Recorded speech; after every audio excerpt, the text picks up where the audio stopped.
স্বাগত জানাচ্ছি আরটিভি সন্ধ্যার সংবাদে। আপনাদের সাথে আছি আমি ফারজানা তানি এবং আমি ফাহমিদা সালাম। কোটা বহালে হাইকোর্টের রায়ে 1 মাসের স্থিতাবস্থা দিলেন আপিল বিভাগ। পূর্ণাঙ্গ রায় প্রকাশের পর এ নিয়ে শুনানি হবে, তারপর চূড়ান্ত আদেশ দেবেন সর্বোচ্চ আদালত। এ অবস্থায় শিক্ষার্থীদের ক্লাসে ফেরার আহ্বান জানান প্রধান বিচারপতি। তিনি বলেন, আন্দোলনের আর যৌক্তিকতা নেই।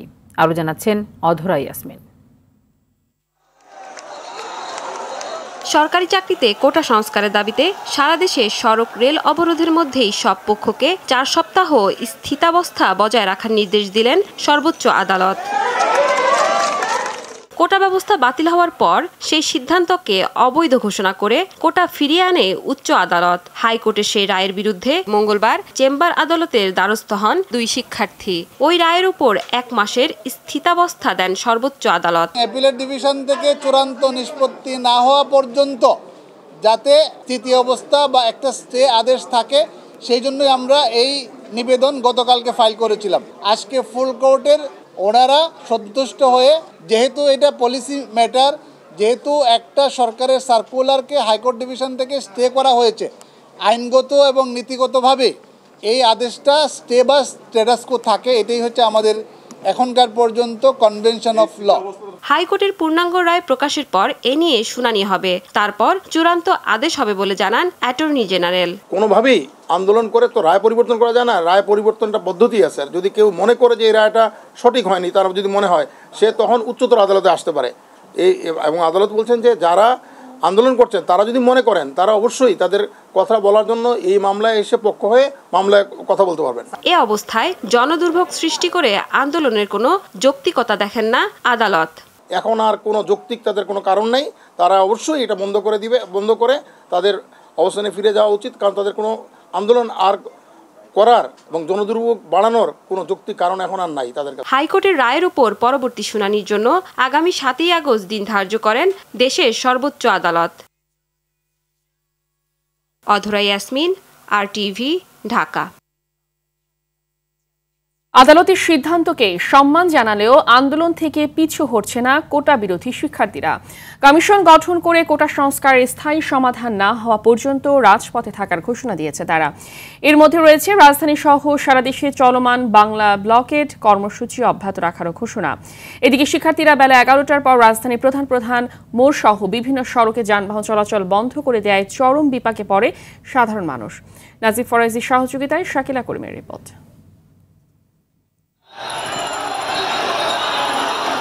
সরকারি চাকরির প্রথম ও দ্বিতীয় শ্রেণীতে মুক্তিযোদ্ধা কোটা বাতিলের সিদ্ধান্ত অবৈধ ঘোষণা করে হাইকোর্টের দেয়া স্থিতাবস্থার প্রতি সম্মান জানালেও এখনই রাজপথ ছাড়ছে না শিক্ষার্থীরা। ফলে কোটা বাতিল দাবিতে তৃতীয় দিনের মতো রাজধানী সহ সারা দেশে বাংলা ব্লকেট কর্মসূচি পালন করে তারা।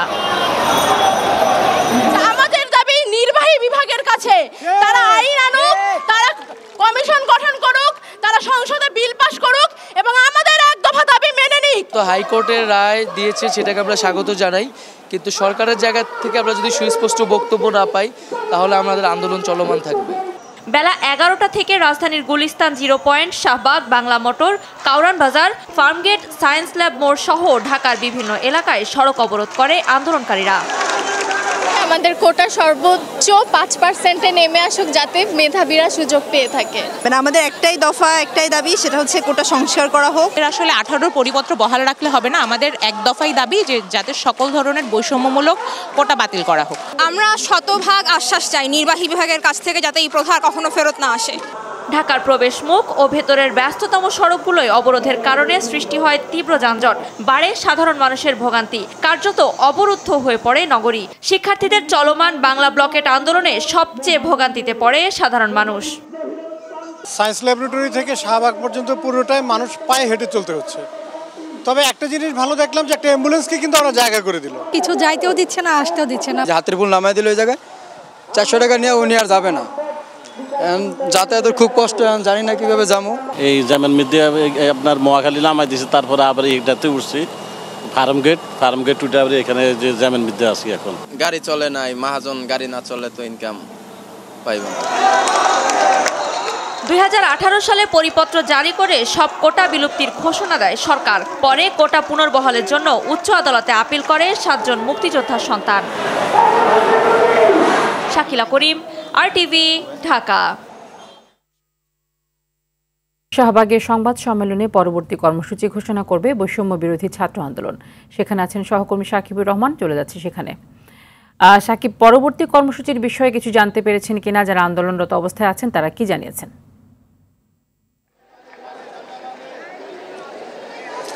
তারই আসলে আন্দোলন কিন্তু এখনো চলছে। বাংলা ব্লকের সেটি তারা পালন করছেন। শিক্ষার্থীরা বলছেন যতক্ষণ পর্যন্ত তাদের দাবি না মানা হবে ততক্ষণ তারা আন্দোলনে থাকবেন।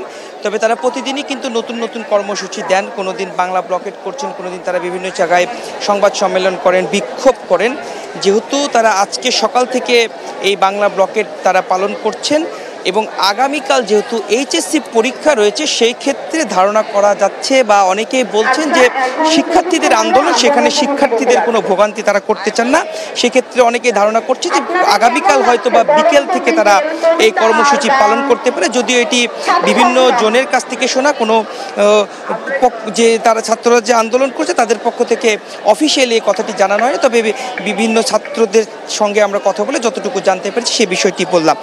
আন্দোলনের বিষয়ে তারা বলেছেন যে এই যে শাহবাগে তারা অবস্থান করছেন, তবে রাজধানীর বিভিন্ন জায়গায় তারা অবস্থান নিলেও কিছু কিছু জায়গায় কিন্তু তারা সেই ব্লকেটগুলো তারা তুলে দিয়েছে। বিশেষ করে ফার্মগেট এলাকায় তারা ব্লকেট তুলে দিয়েছে, রামপুরা এলাকায় তারা ব্লকেট তুলে দিয়েছে, এদিকে সায়েন্স ল্যাবে তারা ব্লকেট তুলে দিয়েছে। এবং তারা বলছেন যে এখানে 7টা থেকে 7:30টার মধ্যে তারা ব্রিফিং করবেন এবং সেখানে জগন্নাথ বিশ্ববিদ্যালয়, ঢাকা কলেজ, ইডেন কলেজ সব শিক্ষার্থীরা তারা এখানে এসে অবস্থান নেবে।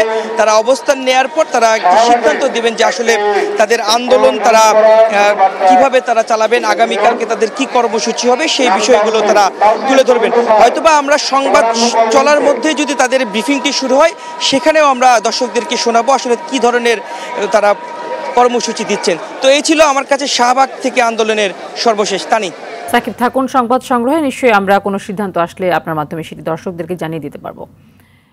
ঢাকার পাশাপাশি সারা দেশে বাংলা ব্লকেট কর্মসূচি পালন করে কোটা বিরোধী আন্দোলনকারীদের। বিভিন্ন মহাসড়ক, নৌ ও রেলপথ অবরোধ করায় চরম ভোগান্তিতে পড়েন সাধারণ মানুষ। অপ্রীতিকর ঘটনা এড়াতে বিভিন্ন স্থানে অবস্থান নেয় আইনশৃঙ্খলা বাহিনীর সদস্যরা। প্রতিনিধিদের তথ্য ও ছবিতে বিস্তারিত জানাচ্ছেন মৌসুমী রহমান। সরকারি চাকরিতে কোটা সংস্কারের দাবিতে সকাল থেকে পথে পথে চলে শিক্ষার্থীদের আন্দোলন। এতে ভোগান্তিতে পড়েন অফিসগামী মানুষ, রোগীসহ সাধারণ জনগণ। সকাল থেকে ময়মনসিংহ রেলপথ অবরোধ করে রাখে বাংলাদেশ কৃষি বিশ্ববিদ্যালয়ের শিক্ষার্থীরা। এতে নিজ গন্তব্যে যেতে না পেরে সমস্যায় পড়েন শত শত যাত্রী। যৌক্তিক দাবি চাচ্ছি যে এখানে যেন কোটাটা সংস্কার করা হয়, কোটা বাতিল নয়। যতক্ষণ পর্যন্ত না আমাদের দাবি মেনে নেওয়া হচ্ছে আমরা ঘরে ফিরে যাব না। সকাল সন্ধ্যার যে কর্মসূচিটা সেটা নিয়ে আমরা আজকে এখানে আছি। ঢাকা চট্টগ্রাম মহাসড়ক অবরোধ করে বিক্ষোভ করে কুমিল্লা বিশ্ববিদ্যালয় সহ বিভিন্ন শিক্ষা প্রতিষ্ঠানের শিক্ষার্থীরা। এই সময় মহাসড়কের দুই পাশে দীর্ঘ যানজট সৃষ্টি হয়। এদিকে জাহাঙ্গীরনগর বিশ্ববিদ্যালয়ের আন্দোলনরত শিক্ষার্থীরা ঢাকা আরিচা মহাসড়ক সহ জাবির মূল ফটকের বাহিরে ডেইরি গেট এলাকায় কর্মসূচি পালন করেন। সর্বাত্মকভাবে গ্রহণযোগ্য না হয় তার আগ পর্যন্ত আমরা রাজপথ কেউ ছাড়ব না। এই আন্দোলনকে আরো বিস্তৃত যদি দেখতে না চায় তাহলে দ্রুতই যেন আমাদের পক্ষে কোটা সংস্কার করে। বিক্ষুব্ধ শিক্ষার্থীরা মিছিল নিয়ে রাজশাহী বিশ্ববিদ্যালয়ের প্রধান ফটক সহ ঢাকা রাজশাহী মহাসড়ক অবরোধ করে রাখে। এই সময় ঢাকার সাথে রাজশাহীর সব ধরনের যোগাযোগ ব্যবস্থা বন্ধ হয়ে যায়। সকল গ্রেডে অযৌক্তিক অবৈষম্যগুলো বাতিল করতে হবে। রায় যদি পক্ষে আসে তাহলে আমরা আনন্দ মিছিল করে চলে যাব, রায় যদি বিপক্ষে আসে আমরা অনির্দিষ্টকালের জন্য আমাদের আন্দোলন কঠোর থেকে কঠোরতম করব। খুলনা বিশ্ববিদ্যালয় সহ সরকারি বেসরকারি বিভিন্ন শিক্ষা প্রতিষ্ঠানের শিক্ষার্থীরা নতুন রাস্তা মোড়ে সড়ক অবরোধ করায় বন্ধ হয়ে যায় খুলনা যশোর মহাসড়কের যান চলাচল। এছাড়া রেলপথও অবরোধ করেন তারা। এদিকে কুষ্টিয়া খুলনা মহাসড়ক অবরোধ করে অবস্থান কর্মসূচি পালন করে কুষ্টিয়া ইসলামিক বিশ্ববিদ্যালয়ের শিক্ষার্থীরা। বরিশাল পটুয়াখালী মহাসড়ক অবরোধ করে আন্দোলন করে বরিশাল বিশ্ববিদ্যালয়ের শিক্ষার্থীরা। ফরিদপুরে বিভিন্ন কলেজ ও বিশ্ববিদ্যালয়ের শিক্ষার্থীরা রাস্তা আটকে অবরোধ করায় ভোগান্তিতে পড়েন সাধারণ মানুষ। এদিকে বৃষ্টি উপেক্ষা করে সিলেট সুনামগঞ্জ সড়ক অবরোধ করে শাহজালাল বিজ্ঞান ও প্রযুক্তি বিশ্ববিদ্যালয়ের শিক্ষার্থীরা। এছাড়াও আন্দোলনে নামেন রংপুরের বেগম রোকেয়া বিশ্ববিদ্যালয়, নোয়াখালী বিজ্ঞান ও প্রযুক্তি বিশ্ববিদ্যালয় সহ যশোরের শিক্ষার্থীরা। দাবি আদায় না হওয়া পর্যন্ত আন্দোলন চালিয়ে যাওয়ার হুঁশিয়ারি দেন শিক্ষার্থীরা। মৌসুমী রহমান, RTV। কোটা বিরোধীদের উপর কঠোর হবে না সরকার, তবে আন্দোলনে যাতে কেউ ইন্ধন জোগাতে না পারে সেদিকে নজরদারি জানানো হচ্ছে, এমন হুঁশিয়ারি দিলেন স্বরাষ্ট্রমন্ত্রী আসাদুজ্জামান খান কামাল। কোর্টের সিদ্ধান্ত মেনে আন্দোলনকারীদের ক্লাসে ফিরে যাওয়ার আহ্বান জানিয়েছেন আওয়ামী লীগের সাধারণ সম্পাদক ওবায়দুল কাদের। সুমন তানফিরের সহায়তা রিপোর্ট করছেন রফিকুল ইসলাম। কোটা বিরোধী আন্দোলনে উত্তাল দেশ। সড়ক, রেল সব পথেই অবস্থান কর্মসূচি পালন করছে আন্দোলনকারীরা। দাবি বাতিল করতে হবে কোটা। তবে তাদের এই আন্দোলনে দুর্বিষহ হয়ে উঠেছে মানুষের জীবনযাত্রা। এমন পরিস্থিতিতে সরকারের অবস্থান কি? বিষয়টি নিয়ে দুপুরে ধানমন্ডির আওয়ামী লীগ কার্যালয়ে নিজেদের অবস্থান পরিষ্কার করেন আওয়ামী লীগ সাধারণ সম্পাদক ওবায়দুল কাদের। জানান, সরকার সব সময় কোটার বিরুদ্ধে। আমরা তো সেই কোটামুক্ত সিদ্ধান্তই নিয়েছিলাম। প্রধানমন্ত্রী শেখ হাসিনার সরকার এটাই সিদ্ধান্ত দিয়েছে। আমাদের অবস্থান তো পরিষ্কার, কোটার পক্ষে তো আমরা অবস্থান নিই। আইনমন্ত্রী আনিসুল হক আদালতের উপর আস্থা রেখে শিক্ষার্থীদের ক্লাসে ফিরে যাওয়ার আহ্বান জানান। আমার বিশ্বাস যৌক্তিক ন্যায্য বিচার আদালত করবে এবং আমি অনুরোধ করব ছাত্রদেরকে, ছাত্রদের যে কাজ লেখাপড়া করা সেটা করার। এই অবস্থায় সাধারণ মানুষের সমস্যা বিবেচনায় আন্দোলনকারীদের রাস্তা ছেড়ে দেওয়া নিয়ে আইন শৃঙ্খলা বাহিনীর অবস্থান কি হবে, এমন প্রশ্নের কৌশলী উত্তর দেন স্বরাষ্ট্রমন্ত্রী। আহ্বান জানান কোর্টের নির্দেশনা মেনে আন্দোলনকারীদের ঘরে ফেরার। এদের সঙ্গে তো আমাদের কোনো বিরোধ নাই, আইন শৃঙ্খলা বাহিনীর কোনো বিরোধ নাই। তাদেরকে বুঝতে হবে যে এগুলি কিভাবে হচ্ছে, সেইখানের জন্য তাদের ধৈর্য ধরতে হবে। আমরা আইন শৃঙ্খলা বাহিনী চরম ধৈর্যের সঙ্গে তাদের পাশে রয়েছে, যাতে কেউ আবার উস্কানি দিয়ে তাদেরকে অন্যদিকে ধাবিত না করতে পারে, সেইটা লক্ষ্য করছে। পিএসসির প্রশ্ন ফাঁসের অভিযোগ সত্য হলে জড়িত কাউকেই ছাড় দেওয়া হবে না বলেও জানান স্বরাষ্ট্রমন্ত্রী। যারা এর সঙ্গে জড়িত তাদেরকে আমরা জিজ্ঞাসাবাদ করার জন্য আমরা অ্যারেস্ট করেছি, তাদের আইন সম্পন্ন করা হয়েছে এবং আইন অনুযায়ী তাদের ব্যবস্থা হবে। রফিকুল ইসলাম, আরটিভি, ঢাকা।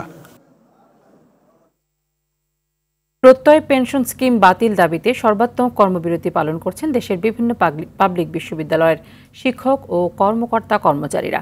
জাহাঙ্গীরনগর বিশ্ববিদ্যালয়ে আন্দোলনরত কর্মকর্তা কর্মচারী ঐক্য পরিষদের ব্যানারে সকাল থেকে কর্মবিরতি, প্রতিবাদ সভা ও অবস্থান কর্মসূচি পালন করছেন শিক্ষক কর্মকর্তা কর্মচারীরা। দাবি আদায় না হওয়া পর্যন্ত আন্দোলন চালিয়ে যাওয়ার ঘোষণা দেন তারা। পেনশন স্কিম বাতিলের দাবিতে কর্মবিরতি অব্যাহত রেখেছে বরিশাল বিশ্ববিদ্যালয়। দাবি মেনে না নেওয়া পর্যন্ত কর্মবিরতি অব্যাহত রাখার হুঁশিয়ারি দিয়েছেন আন্দোলনরত শিক্ষক কর্মকর্তা কর্মচারীরা।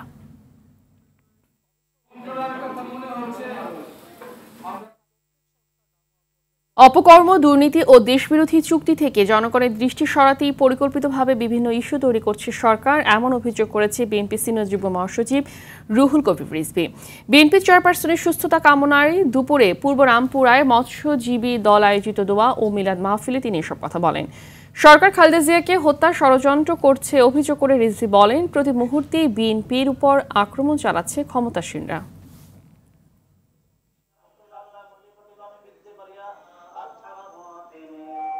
তার অপকর্ম, অনাচার, এটিকে প্রতিষ্ঠা করার জন্য নানা ধরনের ইস্যু তৈরি করছে। জনগণের দৃষ্টিকে অন্যদিকে সরিয়ে দেওয়ার জন্য, অন্যদিকে ইস্যু তৈরির দিকে মানুষের চোখকে ঘুরিয়ে দেওয়ার তিনি প্রচেষ্টা চালাচ্ছেন। এটা প্রত্যেকটার পিছনে পরিকল্পিতভাবে এই সরকারের হাত রয়েছে। বাংলাদেশের অবকাঠামো উন্নয়নে 4 ধরনের ঋণ সহায়তা দেওয়ার আশ্বাস দিয়েছে চীন। দেশটির প্রেসিডেন্ট ও প্রধানমন্ত্রীর সঙ্গে প্রধানমন্ত্রী শেখ হাসিনার বৈঠকে এই আশ্বাস দেওয়া হয়। রোহিঙ্গা সংকট সমাধানে মিয়ানমার সরকার ও আরাকান আর্মির সঙ্গেও আলোচনা করবে বেইজিং। প্রধানমন্ত্রী চীন সফরে দুদেশের মধ্যে ডিজিটাল অর্থনীতিতে বিনিয়োগ শক্তিশালী করা, ব্যাংকিং ও ইন্স্যুরেন্স নিয়ন্ত্রণ বিষয়ে 21টি সমঝোতা স্মারক এবং চুক্তি এবং 7টি ঘোষণাপত্র সই হয়েছে। বিস্তারিত জানাচ্ছেন আতিকুর রহমান। চীনের প্রেসিডেন্ট শি জিনপিং এর সঙ্গে বৈঠক করেন প্রধানমন্ত্রী শেখ হাসিনা। বৈঠকে দুদেশের উচ্চ পর্যায়ের প্রতিনিধিরা অংশ নেন। বৈঠক শেষে পররাষ্ট্রমন্ত্রী ডক্টর হাসান মাহমুদ সাংবাদিকদের জানান, বাংলাদেশের অবকাঠামো উন্নয়নে চীনের অর্থনৈতিক সহায়তায় 4 ধাপের ঋণ দেওয়ার আশ্বাস দিয়েছেন চীনের প্রেসিডেন্ট। এটি বাস্তবায়নে চীনের একটি টেকনিক্যাল কমিটি শিগগিরই বাংলাদেশ সফর করবে। তিনি আমাদের যে স্ট্র্যাটেজিক রিলেশনশিপ, যে গভীর সম্পর্ক, সেটিকে আপগ্রেড করা, দ্বিতীয় পর্যায়ে নিয়ে যাওয়ার অভিপ্রায় ব্যক্ত করেছেন। বাংলাদেশের উন্নয়ন অভিযাত্রায়, উন্নয়ন অগ্রগতিতে অব্যাহতভাবে সহযোগিতা করে যাবে। চাইনিজ প্রেসিডেন্ট তিনি বলেছেন বাংলাদেশকে গ্রান্ট এবং interest free loan, concessional loan এবং কমার্শিয়াল লোন, এই 4 খাতেই চায়না সহযোগিতা করবে এবং সেজন্য টেকনিক্যাল কমিটি, 2 দেশের টেকনিক্যাল কমিটি যৌথভাবে কাজ করবে। রোহিঙ্গা প্রত্যাবাসন ও পায়রা বন্দর সহ দক্ষিণবঙ্গের উন্নয়নে চীন সরকারের পক্ষ থেকে সহযোগিতা দেওয়ার কথা জানিয়েছেন শি জিনপিং। মায়ানমারের যে পরিস্থিতি সেটা উল্লেখ করে তিনি বলেছেন মায়ানমার সরকার এবং প্রয়োজনে আরাকান আর্মির সাথেও তারা যোগাযোগ করে এই সমস্যার সমাধান করবে। চায়নার মহামান্য রাষ্ট্রপতি তিনিও বলেছেন যে আমরা আরো অব্যাহতভাবে আরো বেশি করে বাংলাদেশে আমরা বিনিয়োগ করতে চাই এবং আন্তর্জাতিক ফোরামে আমরা একসাথে কাজ করব। বিশ্ব শান্তি এবং সমৃদ্ধির লক্ষ্যে বাংলাদেশ এবং চায়না একসাথে কাজ করবে। এর আগে কৌশলগত অংশীদারিত্ব থেকে ব্যাপক কৌশলগত সহযোগিতামূলক অংশীদারিত্বে উন্নীত হতে 21টি সমঝোতা স্মারক ও চুক্তি এবং 7টি ঘোষণাপত্র সই করে বাংলাদেশ ও চীন। প্রধানমন্ত্রী শেখ হাসিনা ও চীনের প্রধানমন্ত্রী লি কেয়াং এর উপস্থিতিতে 2 দেশের মধ্যে এসব চুক্তি, সমঝোতা ও ঘোষণাপত্র সই হয়। সমঝোতা ও চুক্তির অন্যতম হল ডিজিটাল অর্থনীতিতে বিনিয়োগ সহায়তা শক্তিশালী করা, ব্যাংকিং ও ইন্স্যুরেন্স নিয়ন্ত্রণ, চীনে তাজা আম রপ্তানির জন্য উদ্ভিদ স্বাস্থ্য সম্পর্কিত প্রোটোকল সই, অর্থনৈতিক উন্নয়ন নীতি সহায়তা ক্ষেত্রে সমঝোতা স্মারক সই, চীনের সহায়তায় 6ষ্ঠ বাংলাদেশ চায়না মৈত্রী সেতু সংস্কার প্রকল্পে চিঠি বিনিময়। চুক্তি স্বাক্ষরের আগে চীনের প্রধানমন্ত্রী লি কেয়াং এর সঙ্গে বৈঠক করেন শেখ হাসিনা। বৈঠক শেষে পররাষ্ট্রমন্ত্রী জানান এতে 2 দেশের বাণিজ্য ও দ্বিপক্ষীয় সম্পর্ক আরও জোরদারের ফলপ্রসূ আলোচনা হয়েছে। 2 দেশের সম্পর্ককে চীন নতুন উচ্চতায় নিতে চায় বলেও জানান ডক্টর হাসান মাহমুদ। অত্যন্ত আন্তরিকতাপূর্ণ পরিবেশে ফলপ্রসূ আলোচনা হয়েছে দীর্ঘ সময় ধরে এবং সমস্ত বিষয়গুলো নিয়ে আমরা যে ফ্যাসিলিটিসগুলো এখন এলডিসি কান্ট্রি হিসেবে এনজয় করি সেগুলো যাতে 2032 নিদেন পক্ষে 2029 সাল পর্যন্ত যাতে কন্টিনিউ করে সে ব্যাপারে চায়নার সহায়তা কামনা করেছেন। এ ব্যাপারে চায়নার পক্ষ থেকে অর্থাৎ চায়নার মাননীয় প্রধানমন্ত্রী ইতিবাচক সাড়া দিয়েছে। সকালে গ্রেট হলে পৌঁছালে বাংলাদেশের প্রধানমন্ত্রীকে স্বাগত জানান চীনের প্রধানমন্ত্রী লি কেয়াং। তাকে রাষ্ট্রীয়ভাবে অভ্যর্থনা জানাতে লাল গালিচা সংবর্ধনা ও গার্ড অব অনারও দেয়া হয়। সফর শেষে 11 জুলাই রাত 1টায় দেশে ফেরার কথা রয়েছে প্রধানমন্ত্রী শেখ হাসিনার। Atika Rahman, RTV। JKG health দুর্নীতি মামলায় স্বাস্থ্যর সাবেক মহাপরিচালক আবুল কালাম আজাদ, সাবরিনা সহ 7 জনের বিরুদ্ধে মামলা করেছে দুর্নীতি দমন কমিশন দুদক। সংস্থাটির সমন্বিত জেলা কার্যালয়ের সহকারী পরিচালক আফনান জান্নাত কেয়া বাদী হয়ে আজ মামলাটি দায়ের করেন। প্রতারণার মাধ্যমে করোনা টেস্টের 15,460টি ভুয়া ও জাল রিপোর্ট দেওয়ার অভিযোগে এই মামলা হয়। আরও জানাচ্ছেন AR বাদল। নিয়ম না থাকলেও বাড়ি বাড়ি গিয়ে টাকার বিনিময়ে করোনা স্যাম্পল সংগ্রহের পর ভুয়া করোনা রিপোর্ট প্রদানের মাধ্যমে প্রতারণার অভিযোগে মামলাটি হয়। আসামিরা হলেন আলোচিত জেকেজি হেলথ কেয়ারের চেয়ারম্যান ডাক্তার সাবরিনা চৌধুরী এবং স্বাস্থ্য অধিদপ্তরের সাবেক মহাপরিচালক আবুল কালাম আজাদ, জেকেজি হেলথ কেয়ারের ব্যবস্থাপনা পরিচালক আরিফুল চৌধুরী, অফিস স্টাফ সাইদ চৌধুরী, হুমায়ুন কবির ওরফে হিমু, তানজিনা পাটোয়ারি ও জেকেজি হেলথ কেয়ারের মালিক জেবুন্নেসা রিমা। অভিযোগে বলা হয় আসামি ডাক্তার সাবরিনা শারমিন হোসেন জাতীয় হৃদরোগ ইনস্টিটিউটের কার্ডিয়াক সার্জারি বিভাগের রেজিস্ট্রার হিসেবে কর্মরত ছিলেন। কর্তৃপক্ষের অনুমতি না নিয়ে জেকেজি হেলথ কেয়ার নামক একটি লাভজনক প্রতিষ্ঠানের চেয়ারম্যান পরিচয় ব্যবহার করে আর্থিকভাবে লাভবান হয়েছেন। তিনি স্বাস্থ্য অধিদপ্তরের সাবেক মহাপরিচালক ও অন্যান্যদের যোগসাজশে স্বামী আরিফুল চৌধুরীর ওভাল গ্রুপের অনভিজ্ঞ, নিবন্ধনহীন, ট্রেড লাইসেন্সবিহীন নামসর্বস্ব প্রতিষ্ঠান জেকেজি হেলথ কেয়ারকে কোভিড-19 নমুনা সংগ্রহের জন্য অনুমতি পাইয়ে দিতে সহযোগিতা করেন। এতে কোটি টাকার উপরে হাতিয়ে নেয় চক্রটি।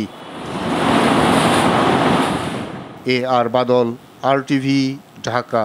ইউরো চ্যাম্পিয়নশিপের দ্বিতীয় সেমিফাইনালের রাতে নেদারল্যান্ডসের মুখোমুখি হবে ইংল্যান্ড। ডর্টমুন্ডের সিগন্যাল ইদুনা পার্ক স্টেডিয়ামে খেলা শুরু বাংলাদেশ সময় রাত 1টায়। সব ধরনের প্রতিযোগিতা মিলিয়ে শেষ 9 বারে দেখায় নেদারল্যান্ডসের বিপক্ষে মাত্র একবারই জয় পেয়েছে ইংলিশরা। তবে পরিসংখ্যানকে পেছনে ফেলে তারকা সমৃদ্ধ স্কোয়াড নিয়ে টানা দ্বিতীয়বার ফাইনালে জায়গা করতে চায় থ্রি লায়ন্সরা। এদিকে ৩৬ বছরের আক্ষেপ ঘোচাতে এই ম্যাচে জয়ের বিকল্প ভাবছে না ডাচরাও। গেল কয়েকদিনে উজানের ঢল আর বৃষ্টি না থাকায় দেশের উত্তরাঞ্চল ও উত্তর পূর্বাঞ্চলের নদ নদীর পানি কমতে শুরু করেছে। তবে পানিবন্দী রয়েছে কয়েক লাখ মানুষ, ভেঙে পড়েছে যোগাযোগ ব্যবস্থা, দুর্ভোগে লাখো মানুষ। প্রতিনিধিদের তথ্য ছবিতে ইমরুল কায়েসের রিপোর্ট। উজানের ঢল ও বৃষ্টি কমে যাওয়ায় দেশের উত্তর ও উত্তর পূর্বাঞ্চলের নদ নদীর পানি কমতে শুরু করেছে, তবে কয়েক গুণে দুর্ভোগ বেড়েছে। গাইবান্ধার ব্রহ্মপুত্র নদের পানি বিপদসীমার ৩৫ সেন্টিমিটার উপর দিয়ে প্রবাহিত হচ্ছে। জেলার বন্যার পানি কমতে শুরু করলেও ব্রহ্মপুত্রের বন্যা নিয়ন্ত্রণ বাঁধের বাইরে বিভিন্ন চরাঞ্চলের ১৫০ শতাধিক বসতবাড়ি পানিতে তলিয়ে আছে। সুন্দরগঞ্জ উপজেলায় বন্যার পানিতে ডুবে এক শিশুর মৃত্যু হয়েছে। কুড়িগ্রামের দুধকুমার নদীর পানি বিপদসীমার ৩ সেন্টিমিটার উপর দিয়ে ব্রহ্মপুত্রের নুনখাও পয়েন্টে বিপদসীমার ২৩ সেন্টিমিটার উপর দিয়ে প্রবাহিত হচ্ছে। এতে দুর্ভোগে লক্ষাধিক মানুষ, ক্ষতিগ্রস্ত ফসলের ক্ষেত, ঘরবাড়ি এবং সব পানির নিচে তলিয়ে গেছে। বাড়িতে ঘরে বেড়া না যায়, মানুষের খাওয়া পানি খুব কষ্ট হয়ে গেছে, যাতায়াত কষ্ট, পাটার আবাদও শেষ, বিছন হেমতির আবাদ কোনো বিছনও শেষ। পানির তো এতদিন বাড়া ছিল, বর্তমানে তো কমছি। সিরাজগঞ্জে যমুনার পানি কমা অব্যাহত রয়েছে, তবে দীর্ঘ সময় পানিবন্দী থাকায় দেখা দিয়েছে পানিবাহিত রোগ। টাঙ্গাইলে নদ নদীর পানি কমতে শুরু করলেও গোপালপুর, ভুইয়াপুর, কালিহাতী, টাঙ্গাইল সদর, দেলদুয়ার, নাগরপুর ও বাসাইল উপজেলার ১১৪টি গ্রামের মানুষ পানিবন্দী। চলাফেরা করতে পারতেছি না, পোলা পানি আমাদের কষ্ট, এই যে অসুখ বিসুখ হয়েছে, আমরা টাউন শহরে যাবো, আমাদের কষ্ট হয়। রান্না বাড়া খাওয়া দাওয়া খুব কষ্ট আল্লাহ দিছে আমগরে, আমরা খুব অসহায়তালে আছি, কোনো কিছু এ পর্যন্ত আমরা কোনো কিছু পাইনি, বন্যা জোরগোলার অবস্থায়।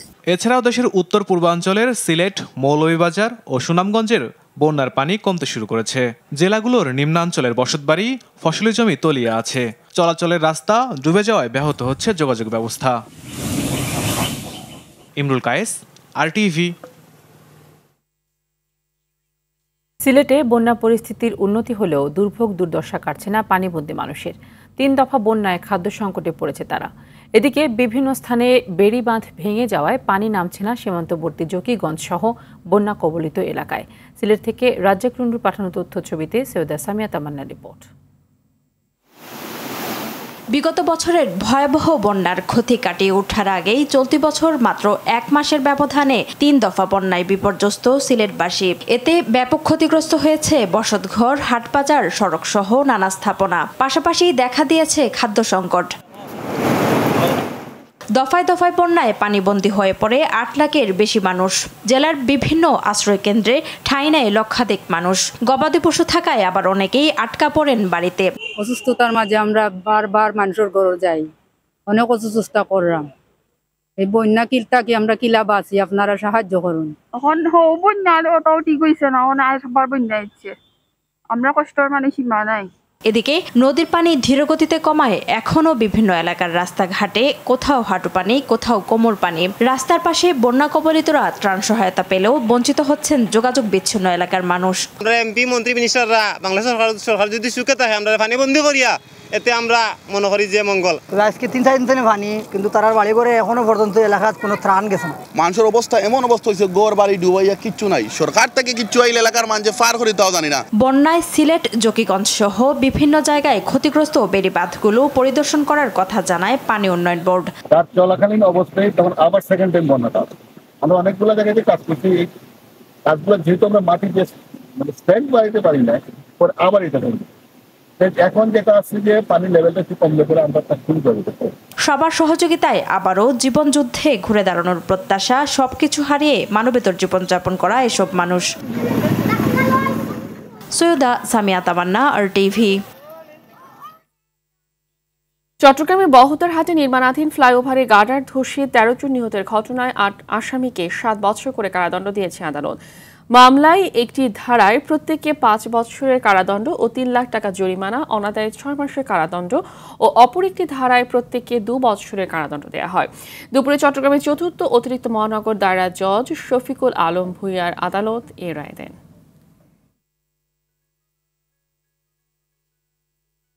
জয়পুরহাটে শিশু রিয়াদকে অপহরণ করে হত্যা মামলার 24 বছর পর 2 ভাই সহ 4 জনের যাবজ্জীবন কারাদণ্ড দিয়েছেন আদালত। এছাড়া তাদের প্রত্যেককে 50,000 টাকা করে জরিমানা, অনাদায়ে আরও 2 বছরের কারাদণ্ড দেওয়া হয়। দুপুরে জেলার অতিরিক্ত দায়রা জজ প্রথম আদালতের বিচারক নুরুল ইসলাম এই রায় দেন।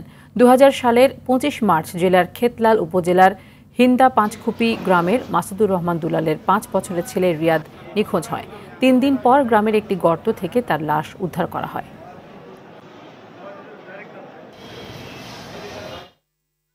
মাদকের চোরাচালান নিয়ন্ত্রণে কেন সবাই ব্যর্থ, সে প্রশ্ন নিজের কাছে রাখলেন স্থানীয় সরকার, পল্লী উন্নয়ন ও সমবায় মন্ত্রী তাজুল ইসলাম।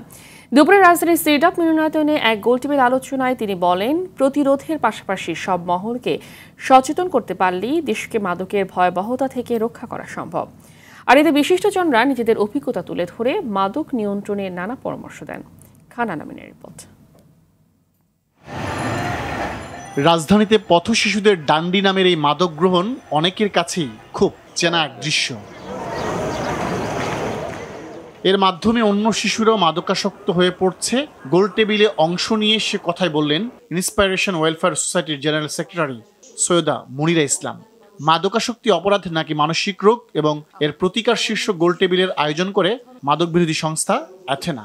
শিশুটি যখন পথে হাঁটছে বা স্কুলে যাচ্ছে, সে যখন দেখছে তার বয়সে কিছু শিশু এরকম কিছু একটা তারা সেবন করছে, তার মধ্যে খুব কৌতূহল জাগবে, এটা আসলে কি, এই যে ড্যান্ডি, সে হয়তো নামটাও ভালো করে উচ্চারণ করতে পারে না, সেবন করছে, আমি কি একটু ট্রাই করতে পারি কি, আমি একটু দেখি না কেমন এটা।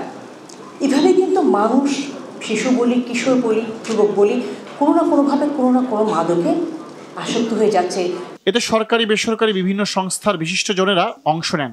মাদক নিয়ন্ত্রণ ও সচেতনতা তৈরিতে নিজেদের মতামত তুলে ধরেন তারা। সরকার থেকে যেমন অনুদান দেওয়া হয় সিনেমা বানানোর জন্য, সেখানেও যদি একটা থাকে যে না মাদক বিরোধী একটা সিনেমা হতেই হবে, প্রতি বছর অনুদান হয়, একটা সিনেমা মাদক বিরোধী হতে হবে, একটা সিনেমা আসক্তি হলে কি কি হয়, মানে এই ধরনের মেসেজগুলো যদি আমরা একদম সাধারণ মানুষের মধ্যে, গণমানুষের মধ্যে পৌঁছাতে চাই, তখন আসলে নাটক সিনেমার ভূমিকাটা এখানে অনেক বেশি। পরিচালিত হচ্ছে যে ফেন্সিডিলের দিকে করি কিংবা অন্য কোনো ড্রাগের দিকে করি, তখন সাথে সাথে তারা অন্য একেবারে বৈধ পেন কিলারের দিকে যায়, বিভিন্ন ধরনের সিডিটিভির দিকে যায়। আমাদের ফার্মেসিগুলোকে আমাদের মানে প্রেসক্রিপশনের মাধ্যমে আমাদের এটাকে নিয়ন্ত্রণে আনতে হবে। কেন সীমান্ত দিয়ে মাদক প্রতিরোধ সম্ভব হচ্ছে না, বৈঠকে অংশ নিয়ে নিজের কাছে সে প্রশ্ন রাখেন স্থানীয় সরকার, পল্লী উন্নয়ন ও সমবায় মন্ত্রী Tajul Islam. It is trafficking from the outer of the border. তো সে বর্ডার আমরা কেন করি না, এখন আমরা কেন করতে পারছি না, হু উইল ডু। এখন আপনি আমাকে এই প্রশ্ন করলে এটার উত্তর না দিয়ে আমাকে হাত তোলা ছাড়া কোনো উপায় নেই, কারণ I could not say anything else, but it is the responsibility. এখন রেসপন্সিবিলিটি আমাকে নিতে হবে এবং এটার জন্য আমাকে দায়বদ্ধ করতে হবে। আপনাদের ডেমনস্ট্রেশন যদি দরকার ডেমনস্ট্রেশন করবেন, তাহলে আমার বিরুদ্ধে ডেমনস্ট্রেশন করবেন, তখন আমি বাধ্য হব। মাদকের বিস্তার রোধে সরকারের পাশাপাশি পরিবার ও সমাজের বিশিষ্টজনদের ভূমিকা রাখারও তাগিদ দেন মন্ত্রী। সমাজের মধ্যে সচেতনতা সৃষ্টি করেন। খান আলামিন, RTV, ঢাকা। বিশ্বমানের পণ্য মানুষের কাছে পৌঁছে দিতে জয়পুরহাটের আক্কেলপুরে যাত্রা শুরু করেছে ওয়ালটনের শোরুম আপন enterprise. ওয়ালটনের senior executive director Amin Khan ও ওয়ালটন ডিস্ট্রিবিউটর নেটওয়ার্কের কর্মকর্তা ফিরোজ আলম শোরুমটি উদ্বোধন করেন। উপজেলার ডাকবাংলো সংলগ্ন মেইন রোডের শোরুমটিতে বিদ্যুৎ সাশ্রয়ী fridge, TV, AC, oven, LED light, laptop, mobile phone সহ ইলেকট্রিক্যাল, ইলেকট্রনিক্স, ICT, হোম ও কিচেন অ্যাপ্লায়েন্স পণ্য সামগ্রী পাওয়া যাবে। উদ্বোধন উপলক্ষে 10% ছাড়ও রয়েছে। অনুষ্ঠানে আক্কেলপুর পৌরসভার মেয়র শহীদুল আলম চৌধুরী, থানার অফিসার ইনচার্জ নয়ন হোসেন, ওয়ালটনের senior executive director Shahjalal Hossain Limon সহ অন্য কর্মকর্তা কর্মচারীরা উপস্থিত ছিলেন। এ যেন 16 কলা পূর্ণ হলো। বঙ্গবন্ধুর নাতনি টিউলিপ সিদ্দিকীর পর যুক্তরাজ্যের মন্ত্রিসভায় জায়গা পেলেন বাংলাদেশি বংশোদ্ভূত ব্রিটিশ MP রুশনারা আলী। যুক্তরাজ্যের হাউজিং, কমিউনিটি এবং স্থানীয় সরকার মন্ত্রণালয়ের মন্ত্রী হিসেবে দায়িত্ব পালন করবেন তিনি। বাংলাদেশি অধ্যুষিত বেথানাল গ্রিন বো আসন থেকে টানা 5 বার MP নির্বাচিত হন রুশনারা।